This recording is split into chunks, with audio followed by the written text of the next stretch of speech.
स्वदेशी aircraft carrier INS Vikrant मिल जाएगा। कोची में कोचिन शिपयार्ड लिमिटेड में पीएम मोदी आज इस विमानवाहक पोत को नौसेना को सौंपेंगे।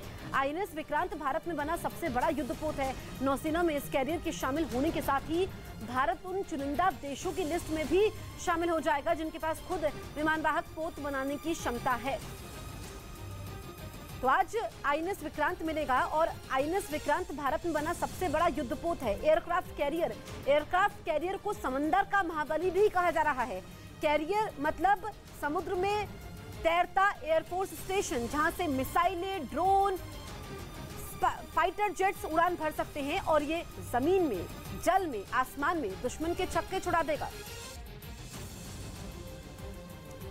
तो आईएनएस विक्रांत सुबह 9:30 बजे समारोह शुरू होगा जब पीएम मोदी इसे वायुसेना को सौंपेंगे और इसके साथ ही भारत उन चुनिंदा देशों में शामिल हो जाएगा जिसके बाद खुद का बना यानी कि स्वदेशी एयरक्राफ्ट कैरियर है और भारत की क्षमता कई गुना बढ़ जाएगी क्योंकि ये समुद्र का महाबली है। इसकी कई खासियतें हैं जिसके बारे में हम आपको एक एक करके बता रहे हैं और खासकर इंडियन नेवी में आईएनएस विक्रांत जिसमें ये जानकारी दी गई है नौसेना की तरफ से कि 76% चीजें इसमें संसाधन भारत के हैं, यानी कि भारत में बना सबसे बड़ा ये युद्धपोत है। कुछ चीजें बाहर से मंगवाई गई है लेकिन सबसे बड़ा युद्धपोत इसे कहा जा रहा है और ये दुनिया के 10 सबसे बड़े युद्धपोतों में शामिल है।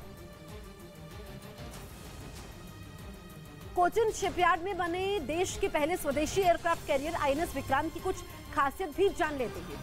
आईएनएस विक्रांत की लंबाई 262 मीटर और इसकी चौड़ाई भी करीब 62 मीटर है। तो वहीं ये 59 मीटर ऊंचा है, यानी इसकी ऊंचाई करीब 8 मंजिला इमारत के बराबर है। इसके साथ ही युद्धपोत में मल्टी स्पेशलिटी हॉस्पिटल और स्विमिंग पूल भी मौजूद है। इसके फ्यूल टैंक को एक बार फुल करने के बाद आईएनएस विक्रांत 45 दिनों तक नॉन स्टॉप चल सकता है। साथ ही आईएनएस विक्रांत में 1 घंटे में 1600 लोगों का खाना बनाने की क्षमता वाला मॉडर्न किचन भी शामिल है। तो आज भारतीय नौसेना के लिए बेहद खास दिन है क्योंकि जहां पीएम मोदी नौसेना को स्वदेशी युद्धपोत आईएनएस विक्रांत सौंपेंगे तो वहीं आज ही नौसेना का प्रतीक चिन्ह भी बदलेगा।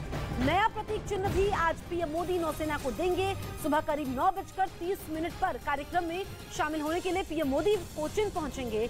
पीएम मोदी का कार्यक्रम हम आपको बता रहे हैं 9:30 बजे पीएम मोदी कार्यक्रम में पहुंचेंगे। 9:32 पर PM Modi guard of honour लेंगे। उसके बाद 9:43 पर पीएम नौसेना को नया प्रतीक चिन्ह देंगे। 9:54 पर पीएम मोदी का भाषण होगा और फ्लाई पास्ट होगा। 10:30 बजे नौसेना का नया निशान फहराया जाएगा। फिर सुबह 10:46 पर पीएम आईएनएस विक्रांत का निरीक्षण भी करेंगे। तो कुछ घंटों का इंतजार और लगभग 3 घंटे का इंतजार और उसके बाद नौसेना में शामिल हो जाएगा आईएनएस विक्रांत। बढ़ते हैं आगे। सोनाली फोगाट मर्डर मिस्ट्री में हर दिन नए दावे सामने आ रहे हैं। सोनाली फोगाट के साथ काम करने वाले उनके पुराने राजदार राजेश बिश्नोई ने अब बड़ा दावा किया है। न्यूज 18 से बातचीत में राजेश बिश्नोई ने सोनाली के हत्या के आरोपी सुधीर सांगवान पर बड़ा दावा किया है। राजेश का दावा है कि 2019 का लोकसभा चुनाव सोनाली फोगाट को साजिश के तहत हरवाया गया था और इसके पीछे सुधीर सांगवान का हाथ था।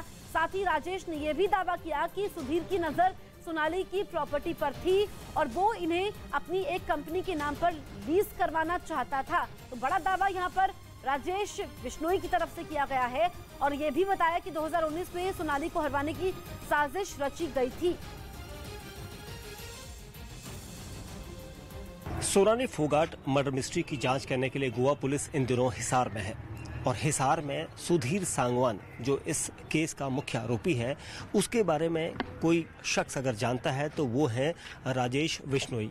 ये एक ऐसे शख्स हैं जो कई सालों से सोनाली फोगाट के साथ थे। उनसे बात करते हैं। राजेश जी, कितने सालों से आप सोनाली फोगाट को जानते हैं? मैं सन 2011 से सोनाली जी को जानता हूँ। तब से एज ए लीगल एडवाइज़र उनके साथ काम कर रहा था। जैसे आदमपुर में उनको टिकट मिली, नॉमिनेशन और अदर जो लीगल एक्सपेंडिचर जितना भी जो लीगल वर्क था वो मैंने किया था।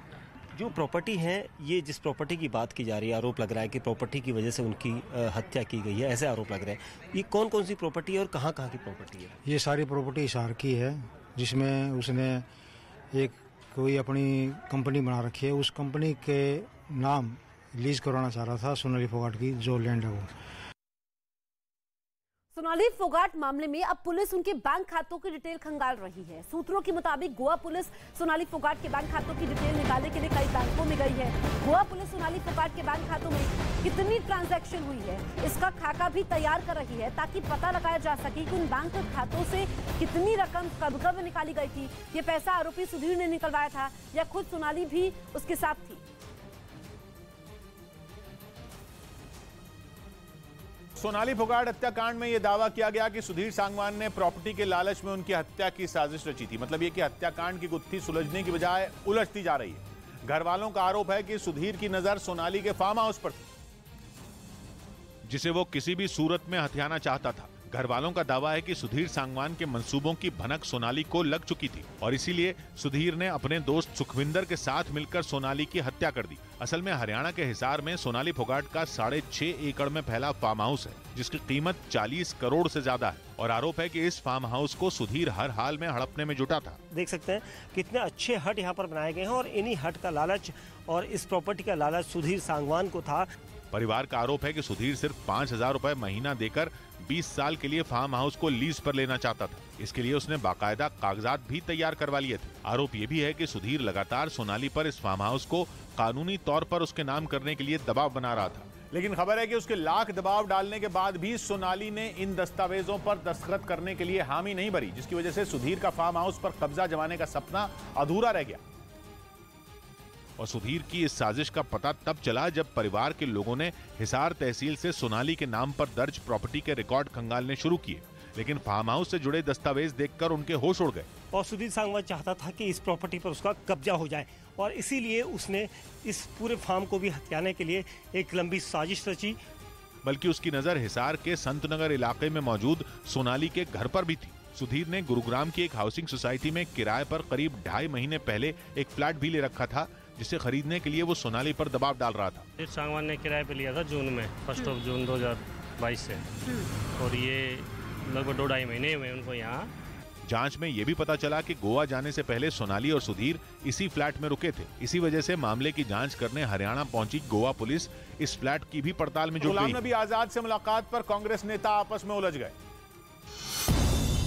कुमारी शैलजा ने हरियाणा के पूर्व सीएम भूपेंद्र सिंह हुड्डा के गुलाम नबी आजाद से मिलने पर सवाल उठाए और पार्टी आलाकमान से शिकायत कर कार्रवाई की मांग की। कांग्रेस पार्टी में एक अजीबोगरीब स्थिति बनी है कि इसका मायने क्या है।